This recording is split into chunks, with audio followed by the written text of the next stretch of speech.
Hello, my name is Mateo Vasquez, and today I'll be taking you through the wonderful world of IT. Today's topic is... Okay, so this video's topic is digital entertainment, which, according to this ITGS chapter, and I don't want to infringe on anyone else's parts, so for this book, which I reference at the end, this is basically gaming. Video gaming, online, work with anything like that, basically all that free time you have on other systems. It also includes a few other things, mainly augmented reality, get into that a bit later, but I'll be focusing primarily on the IT components and just everything about video gaming right now. I'm happy about that, but here we go. Alright, so basically I'll be talking to you about the hardware, the styles and types that this is going, a lot of concerns that are based around this, and then I will be talking about augmented reality. Now, the reason I'm doing this like this is because it's how it falls into the chapters and sections like that. But basically, gaming is based around how everything that goes into it. You have the hardware, you have the software components, and everything that's built and processed into it, and then you have all the concerns and controversies regarding that. I got a few stories there. Alright, so let's go. Hardware. I'm choosing the modern consoles as an example. I mean, we got ourselves the Xbox 360, PS3, the Wii U, and this Alienware PC over here, which are really the big four consoles out there right now. Very soon we're going to have the PS4 coming out. I personally am probably going to get that. I'm not a huge Xbox fan, more because I never got one than anything else and have to argue. Look, I'm a PS3 player, but the point is, basically, video game console hardware now has become, and well, digital entertainment console hardware has come to such a point where it's basically all of these are kind of a do-everything machine. Run Blu-rays, well, PS3 runs Blu-rays, run all types of digital entertainment, DVD, link to the internet. You got yourself your good old, all your apps you can have for it, like the Netflix app, which is probably the most used thing on one of these out there.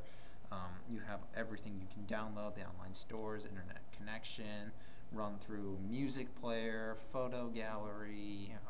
I've seen it used for all types of things. Internet research, yes, I've actually used this for internet research, I know, but hey, I didn't feel like turning on my laptop. And other stuff like that. Downloads, yeah, they're kind of do-it-all systems now, which is what they're trying to be marketed as. In fact, I'm very well expecting next-gen consoles to be based around trying to run not like video game systems anymore, but simply everything goes consoles, everything working as best as it possibly can, so you have everything up to specs. Beyond that, you know, standard certain amount of memory processing, everything.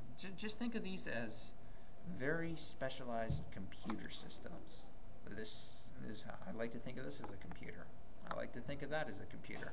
Kind of limited, different input-output devices, but all works. And then, of course, you've got everything that this can do. It's a full-on computer. I mean, it's primarily based around just having insane graphics processing and really, really large amounts of RAM and everything, but it's a computer. So, there you go. This is more to just go over the fact that, well, ITGS likes to talk about particular types of video games for some reason, so, you know, I felt like I'm not just going to give credit to those people. The reason here is I want to show out what a huge variety of stuff there is. We got the FPS, the fighter, the RPG, the adventure, the puzzler, the RTS, the dungeon crawler, the casual games, racers, side-scrollers, creative worlds, open worlds, curtain fires. Oh my god, curtain fires. Jesus. Text-based, mill sims, flight simulators, arcade games. I forgot. Wait, no, I did say puzzles. Wow. But there's a lot of them, you'll notice. I mean, just look at this collection. This is all different types of games. I see some Wii's over here. Looks like we got some PC down here. Looks like older games are over here. Got more modern side titles over here. This is not my room. I want to be clear on that. But the point is just to show you the wide variety of stuff there is out here. Also, I'd like to talk to you now about, well, what ITGS likes to talk about. MMO and MMORPG. For some reason, I don't know why, these get the most respect in ITGS class. They love to have these words highlighted definitions. I think it's the only ones they do. And they stand for Massively Multiplayer Online Game and Massively Multiplayer Online Role-Playing Game. I chose these side arts for Massively Multiplayer Online Role-Playing Games. One's obviously WoW, World of Warcraft. The other two, I don't really know. I don't play MMORPGs. Never got into them. Maybe because they're incredibly time-consuming. But the point is, ITGS loves to talk about these. If you can know what they mean and explain, at least the point is that you're able to interact with other people in large environments and kind of create anything like that. And ITGS loves this. It's a great topic to talk about because it has lots of social and ethical issues based around it. There's one other type of world they love as well. That's the virtual world. Now I have trouble classifying this as even a game, and as you can see, this is a virtual world and this is a game world, and actually they don't always overlap. I mean, we've got these Fortunas, Quacks, and other non-walled garden worlds, and I mean these, I have trouble calling them games. I mean, Second Life and There.com are probably the two most popular in the user creation worlds, but I mean, you got these over here too.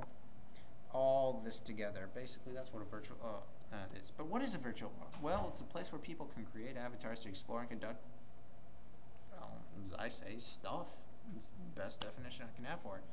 Just think of it like another planet you live on. This is Second Life over here, and basically you create your avatar and have Second Life, doing some things you couldn't do real life because you don't have the money or ability, but it's got its whole economy, it's based around everything. I mean, these guys are, looks like, in a Q&A panel about something in a video game. What, I don't even know if I could call it a video game. It's Second Life. It's a really interesting concept. Never tried it myself, but it probably would be a great thing to go on. Stuff like that. Anyway, now these worlds focus around online gaming, which leads to a few problems I'd like to talk about with gaming. Not just online gaming, but some of the controversies we have here. A lot of the ethical concerns. Okay, so I've got this up here representing, well, intense gore. Yeah. Welcome to video games, everybody. They're blood, because you can kill stuff without having any repercussions. Then we have these games. It is a stain on gaming, should never have been made, in my opinion, and they just represent everything wrong with it. And then, of course, we have the online issues of rage and uncontrollable, and just everything based around there. But, first thing, violence. Well, yeah, 24,963.18 gallons of blood shooting everywhere.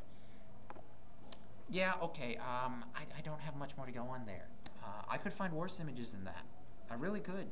Didn't want to. But, yeah.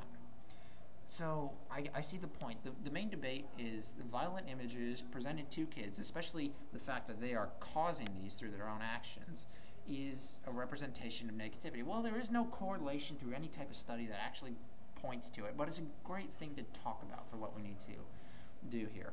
It describes and discusses all these different things that are potentially wrong with it, like just causing people to become more violent tendencies, stuff like that. Also, video games have these problems of sometimes very blatant sexism. They have very negative connotations. If it depends on what one you do. I mean, everyone remembers the coffee shop patch for GTA 4. I want to say 4. I can't remember which one. Basically, it was not a glitch, some extra programming they found in the game that was a sex simulator based on you had to do a certain line of code, and it was fine. A huge controversy. A lot of soccer moms weren't very happy about it. But the point is, there's a lot of negative things that can be found in video games. Now, this guy, Manhunt 2, will show up on any top 10 video games should not have been made list. It is a... Okay. Murder sim is a term that's usually used by people who want to talk about video games negatively. It's representation of most violent video games where they overtake the level, saying that video games are just a way to train terrorists and plot stuff to kill people with. Okay, I have difficulty believing that with games like Modern Warfare and Battlefield, which I play a lot, actually. I don't find them to be encouraging of any violence. I mean, I haven't gone and bought a gun and shot people yet. I don't think I'm ever going to. So, I don't see the correlation. I have a lot of friends who play it. They haven't gone psycho either. Manhunt's another story. It is a murder sim. That is the best way I can put it. You play as... I don't even know his name. Well, I don't play the game. It's really, really disturbing, in my opinion. But, you play as that guy. That guy. And you kill people. It's an in-depth stalking, trapping, and then butchering. And that is what I call negative influences through this. It's reinforcing and giving positive action to an activity that is not only socially unacceptable, but, well, illegal, very dangerous, absolutely morally wrong. It hits every level of wrong there is. And there's other games like that I can find too. Some are blatant examples of racism. Just straight out, there's a game that I remember. I don't even know why I call these games. That is literally you walk around as a Klansman and kill black people.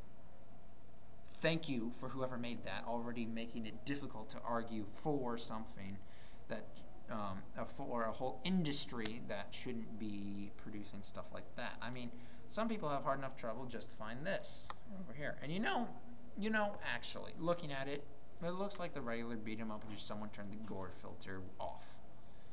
I've seen worse, and I think it might actually be an interesting game to play. But it makes this is hard to defend when stuff like this exists.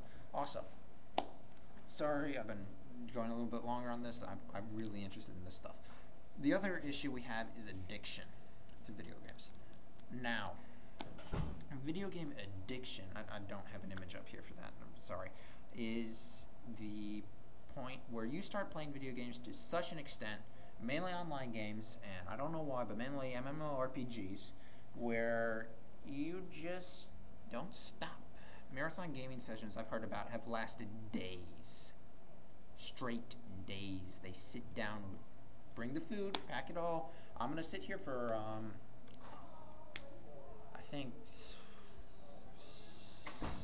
I don't know, 72 hours straight at the computer. I'm not stopping. I'm not sleeping. People have died. That is not an exaggeration. People have died doing that. Sleep deprivation and exhaustion. I'm not joking. They've actually died. They played for so long that they passed away from deprivation. No, you seemed really into it. Well, that's sorry about that.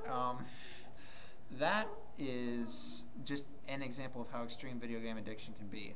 Statistically speaking, South Korea is the worst country that has this problem for some reason. Mainly it's because you can actually get a professional job as a gamer and get paid for it. But there's just whole issues based around it like that. The final problem we have is piracy.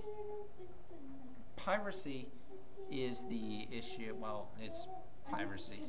It's every single one of them that we can think about going through it. I mean, you can pirate movies, you can pirate TV shows, music, you can pirate games. And you know what I have to say about piracy for this, really? It's got all the same problems I usually have when I talk about it, and that is that, yeah, you're losing money for whoever's the producer. Here's my idea, and this is why I pay for my games. If you don't pay for it, the producer's not going to make another one. Why would you not want that? Why would you want that? I mean, they spent their hard time and effort into it, so pay up. And I mean, I understand it's mainly a problem for PC, but I know PS3, Xbox 360, all those have pirated versions too. I mean, I've been places, I've seen stores just filled with pirated stuff. I mean, like literally, it's advertised stores filled with pirated games. You can buy them for $1.25 off the street if you know where to look. Don't do that. I mean, the producers need the money. Why would you want to do that? Anyway, I've spent enough time on this slide. Let's go. Alright, online gaming. Well, got Modern Warfare up here in the top right corner, and Warfare 2, and then we have an online cafe over there. Online gaming is, well, I kind of already covered it. Most of the games can be played online. Internet connection through all the different players you have. What more can I say? You have fun, be online, do whatever you want.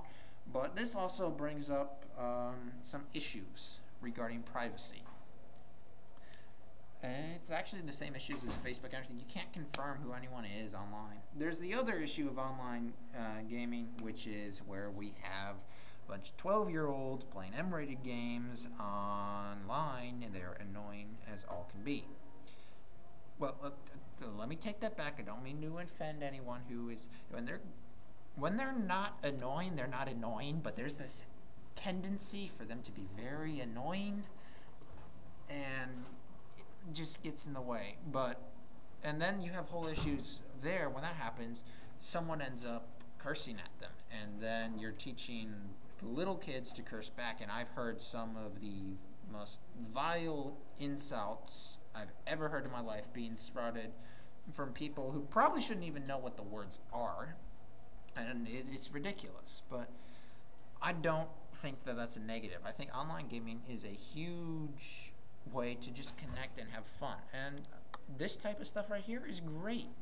And actually, I really enjoyed this type of stuff right here. On your own opinion on what the violence means, I like the game, and yeah, I find it works out pretty well. But I'm really pushing time. I gotta keep. Finally, augmented reality. This video is way longer than it should be, so I'm going to cover this quickly. Augmented reality is where you have a system that adds information and depth to the world around you. Google Glasses, eventually contact lenses. The most typical example I can think of is the heads-up display in a military aircraft. It tells you altitude, pitch, everything you need to know, and that's just projected. You can see it. It's in your helmet. Or in something more like this. Well, it's a full helmet for them, but yeah, you have glasses like that. Projects information like this to you, and it's just a way of enhancing your reality. Can be used for video games, doesn't need to be. It's all different types of stuff. You can view reviews about restaurants and stores right when it pulls up, anything like that. So yeah, basically that's what I think of augmented reality. I think it's a great thing. I can't wait for it to come out in real life, and I like affordable, usable, and actually functioning. Love it for happening. So yeah. These are my references, same book, Information Technology and Global Society for the Ability Diploma by Stuart Gray, and just everything else I've referenced under the images. I'm not going to list them all, there's too many. Anyway, thanks for listening to this overly long PowerPoint. Here's the exit transition. Well, that's all I've got to say for now. So, until next time, bye.